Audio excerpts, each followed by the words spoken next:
Hello and welcome to Newsclick. Today we're going to discuss the app ban, and this is a third set of apps which have been banned by Government of India. The first wave comprised of about 59 apps, the second was 47, and this round seems to have included 118 apps. The bulk of these apps which have been banned, or those which have a very large user base, are from Tencent. Of course, we'll come to what are the implications of this ban later. But let's look at first broadly, what are the apps which have been banned? And if you look at it, there are a number of WeChat versions, different versions of WeChat which was there. So this has been targeted at closing whatever loopholes might have been there in the earlier banning of the apps, of a specific set of Chinese apps. All these, or almost entirely all of these, are essentially Chinese apps. So WeChat effectively is banned in all its avatars from the Indian market. This ban seems to have been more targeting the Tencent's ban. Tencent's apps being banned, and out of this, the biggest in this range was what is called the gaming app. Now, we have to understand two things about the market banning of apps. One is, of course, the grounds on which it is in ban. The second is, what are the implications, for instance, the Chinese companies who have also invested a lot of money in the Indian stock market or making investments, particularly in the startups. Tencent has made a lot of investments in the Indian market. One of that is in Ghana, the music streaming app owned by Times of India. It seems to have made $150 million investment in this particular app, and Tencent owns 35% of the company. Similarly, it has also bought into another Times of India media streaming company, what's called the MX Player, and has invested 110 millions in this app. Now, it's interesting, the Times of India, which has been the beneficiary of Tencent, has also been asking for India taking strong action against China, banning apps and so on. So the money is welcome, but otherwise they should be kept out of the market. Seems to be Times of India's position. So there seems to be a certain degree of ambiguity with which the market players are reacting to the app ban appearing to be nationalistic, but behind that is a concern, particularly in the startup community, that it starves the Indian entrepreneurs of a particular kind of investments which are coming from Tencent, Alibaba, and these kind of Chinese companies who are interested in the startup market. In fact, the startup market in India has benefited a lot from Chinese investments. So that investment is really going to come to an end. And comparatively, other companies, other players in the international market has not invested heavily in the Indian startup business. Second part is, who are the beneficiaries of this particular decisions? The Government of India has talked about that defense is the reason that these apps have been banned, and the reason they have given, and that's an important one, the reason they have given is that this is targeted at those companies who give apps to us, and various complaints have been received, according to the Government of India notification, about the misuse of the apps for stealing and surreptitiously transmitting users' data in an unauthorized manner to servers that have locations outside India. Now, this is almost word for word the same that was used against TikTok, even in the United States. The problem with this formulation, and this is a blanket formulation, that this would apply to almost any app, that most apps do take users' data, they do not take authorization, and they have locations, the servers are located outside India. So this is therefore selectively being only used against Chinese apps, and obviously it has to do with a geostrategic battle, particularly in the northern border of India, where we are having a standoff. And this app ban is more or less a tit for tat, as it were, of what is happening on the northern borders. If there is a there is a tension that is rising. India seems to be taking action, not only in the northern border, which has been reported that we are trying to block the Chinese over there. We believe they're doing unauthorized action. I'll leave that out because I think that's a much bigger issue.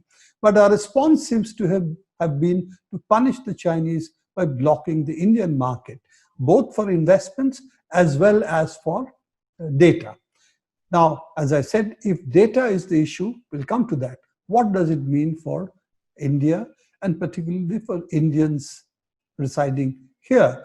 How do we protect our data, not only from Chinese companies, but all international companies located outside India?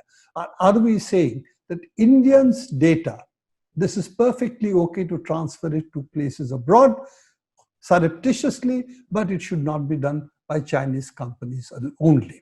So this is an issue that we need to explore a little further, which I will. But the key issue is that this is a geostrategic response, punishing Chinese companies for the tensions we are having on our northern border.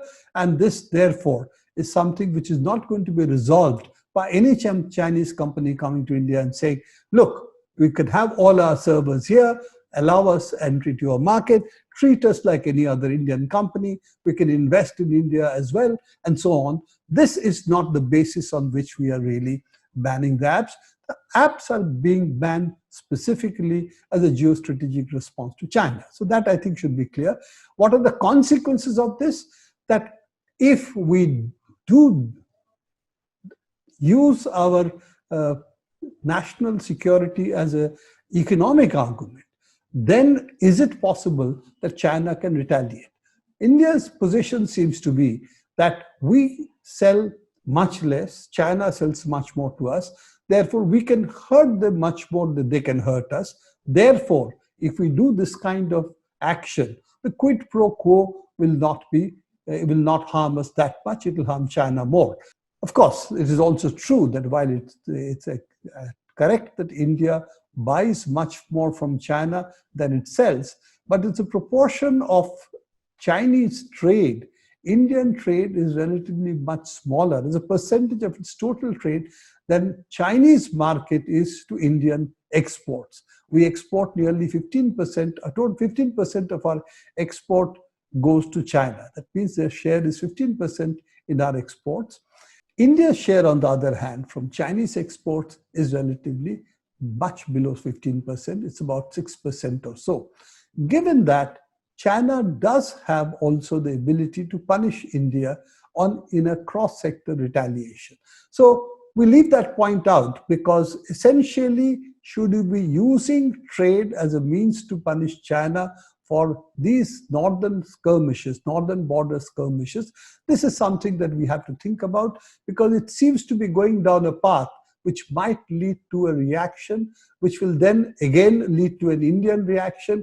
And this tit-for-tat battle can mean economically disengaging from China. And if we do, then let's face it, a lot of our exports to other countries in the world depend on imports from China. And if we have to substitute those imports, then it can also affect our markets elsewhere. So this is something we have to think through very carefully, not the way we are going, in which we are really banning apps after apps in the belief that there is no sectoral retaliation they can do because China does not use much Indian apps. Coming back to the basic issue that has been raised, that apps transfer data, users' data in an unauthorized manner and to servers outside India. Now, this was, as I said, was also the TikTok argument that Trump gave in his notification, why he wanted TikTok to either close operations or to sell to local companies meaning American companies.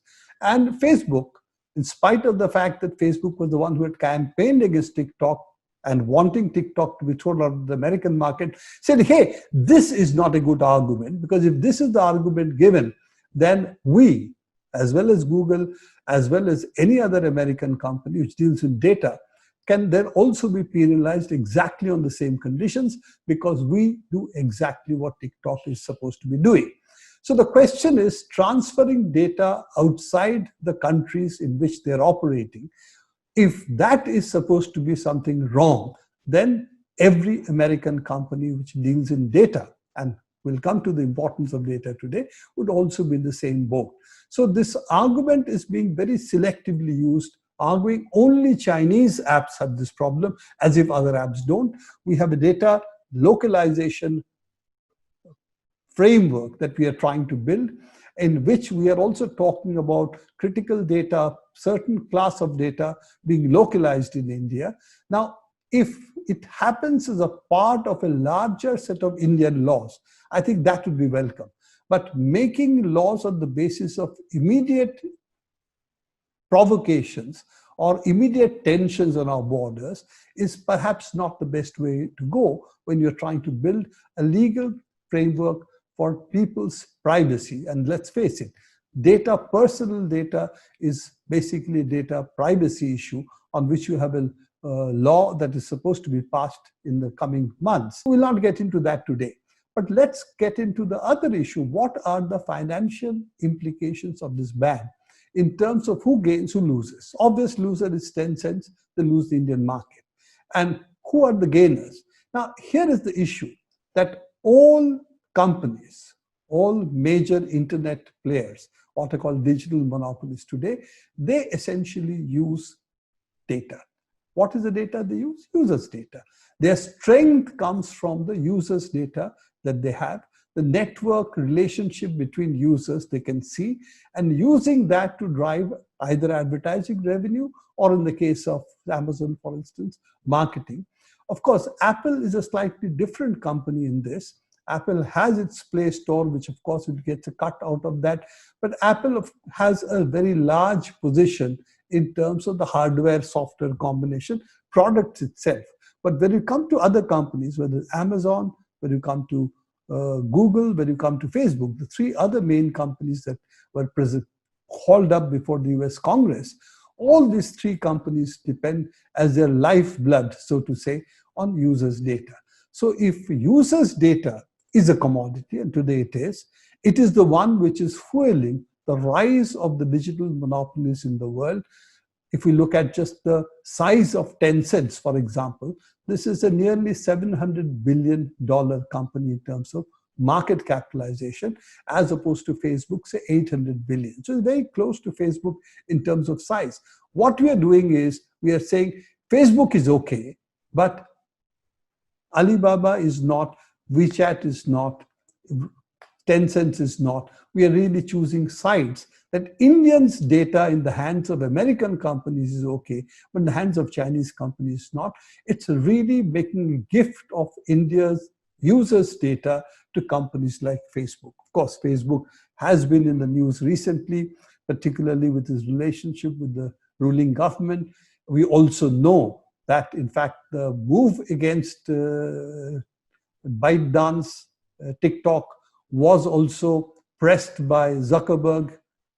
Facebook was interested in a campaign against it so that it could be kicked out of the American market because they felt TikTok was a threat to its user base. Is something like this happening in India today? Are the companies who are being identified as the companies who have to be sanctioned in India, are they being identified basically based on our needs? Or are they being identified companies which are hostile to the Chinese companies, see themselves as competition? Are we also fulfilling their agenda? That's a question we need to answer. Hopefully, this is something which is specific to our interest as perceived by the Modi government. But then the question is that while we are willing to freeze out the Chinese from the Indian market, what is it that we are doing to provide a market that will help Indian industry? It's very clear the Chinese, the great firewall of China, protected their users' data. That is what allowed Alibaba, that is what allowed Tencent to grow in the size that they have, or even ByteDance and the TikTok app, for example. Now, if we don't protect our users' market, and if we say the Chinese are not welcome to it, Americans are, then what we are doing is we are bartering our users' data, Indians' users' data, for basically nothing that we are going to get out of it, because we are handing over the advertising revenues. Let's not forget, Facebook's main strength, main revenue comes from advertising. So does Google's. So we are handing over an internal advertising market to these companies completely. And in the long run, it means the Indian media is going to become more and more weak, because it cannot confront what the Facebooks and the Googles of the world are doing. Let's not forget that the main threat to the media anywhere in the world comes from Google and Facebook. And therefore, we are handing over our media in the long run to these companies. And that has a huge consequence for democracy. It has a huge consequences for our independence itself. So I think we have to read the app ban, not simply as app ban, but you have to read the app ban that we are trying to choose sides globally, but we are not willing to choose our own side, how to protect our people's data from any foreign company. And I think that's the key issue that we need to address right now.